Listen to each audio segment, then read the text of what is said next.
El Raval no ha volgut venir perquè el Raval sempre té molta feina aquí, passen sempre moltes coses i ell diu que no, que bé, que ja els envia molts records, però m'ha enviat a mi, que sóc la memòria.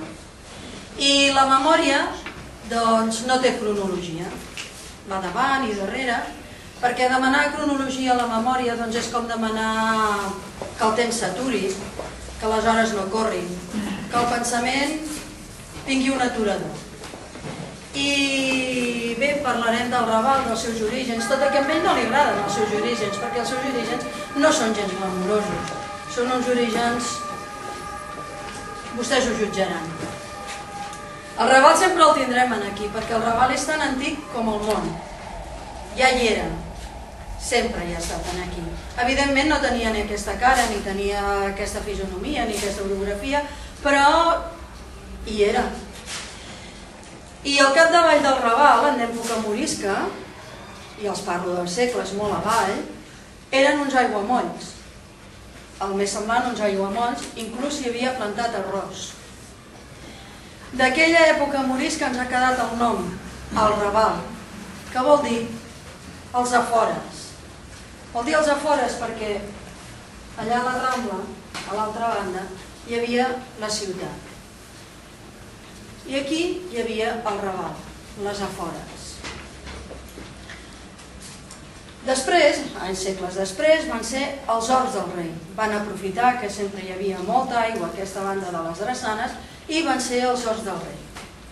I ja arribem a l'època de Jaume I.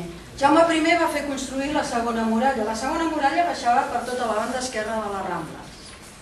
Hi havia 4 portes, de les quals encara en conservem 2, que seria la porta de Santa Anna i la porta de la porta Ferrissa. De la porta de Santa Anna sortia un camí per totes aquelles persones que volien anar cap a Hospitalet i cap a Sants, sortia un camí que és el que ara coneixem pel carrer Tallers. I de la porta Ferrissa sortia la porta Ferrissa i era igual que agaféssim el carrer del Carme que el carrer Hospital, perquè tots dos anaven a parar aquests camins a la mateixa cruïlla, que és on ara coneixem la plaça Padró, que clar, evidentment llavors no era la plaça Padró. En segles més tard, d'aquí va sortir el carrer Sant Antoni Abat, que encara existeix, i es va fer molt famós perquè allà hi havia la tercera porta, la tercera muralla hi havia la porta de Sant Antoni. I això els parlo ja d'uns segles més tard. I per allà hi van entrar el 7 de juny de 1740 els segadors, la revolta dels segadors.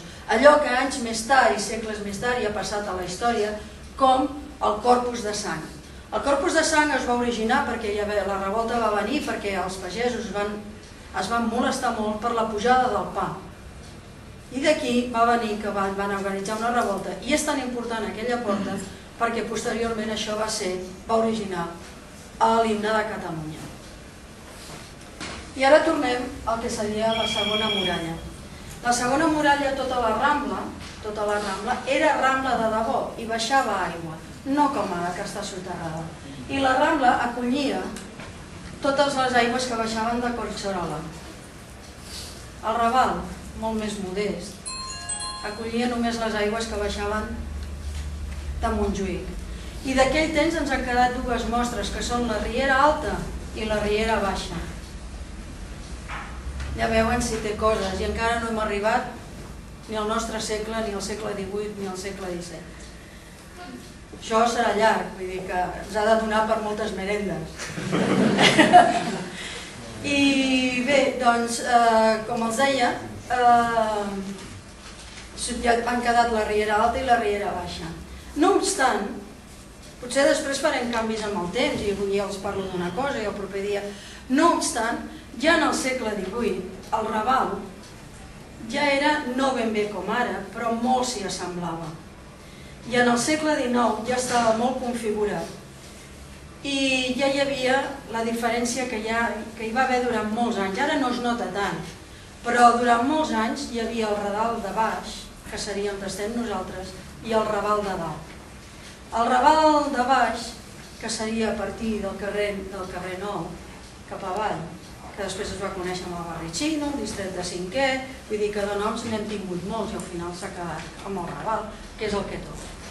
Sempre el Raval de baix una mica més precari, una mica més pobre. I al Raval de dalt hi havia gent menestral, gent que treballava, gent d'oficis. Quan a la Rambla, després la van, diguem-ne, urbanitzar, però no com la coneixem ara, sinó que van fer un rossal, un sorral, però com si la gent pogués passejar, però encara no hi podien passejar, perquè a la Rambla el que van fer és treure totes aquestes indústries que són tan desagradables, tipus escorxador, els treien a fora i quedaven aquí a la Rambla. Quan la van urbanitzar, o la van urbanitzar una mica més, tota aquesta indústria molesta, on va anar a parar? Al Raval. Allò que no els agradava dintre de les muralles, que era la ciutat, anava al Raval. Aquí, a la zona del Raval, els primers que s'hi van instal·lar van ser els convents.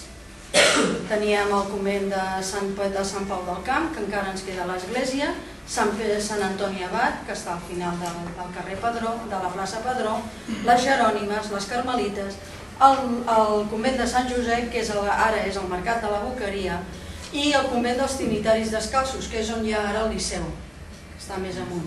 El convent dels Trinitaris Descalços, l'entrada, la sortida, o la porta de l'entrada, no la tenia exactament a la Rambla, com ara hi ha al Liceu, sinó que feia cruïlla, o feia el xamflà, amb el que ara coneixem amb el carrer Sant Pau. O sigui que el convent dels Trinitaris donava exactament davant del Pla de l'Os. I bé, us puc explicar encara moltes coses més, però com ha de donar per moltes merendes, que penso que acabaré aquí.